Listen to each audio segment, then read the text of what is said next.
Hey guys, it's Miss Christ. If you are viewing this, you should be an A Day student on Wednesday or a B Day student on Monday, and this is the last week of September. What you're going to do today is read this article of the week. Do not worry about this portion or this portion. Your responsibility is to read the article, make sure you understand it, and then complete the attached vocabulary sheet. You're going to tell me what the part of speech is, what the definition is, and a synonym for each of these words. We will work on writing a summary of this article as a class on Friday in our virtual session. And you'll have a quiz on the words next week, and we'll talk about that a little bit more when I see you in person.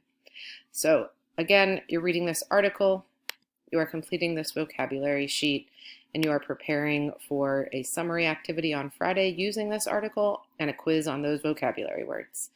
All right, if you have any questions or need any assistance, please do not hesitate to reach out. I'm always here to help you, and I will see you sometime soon.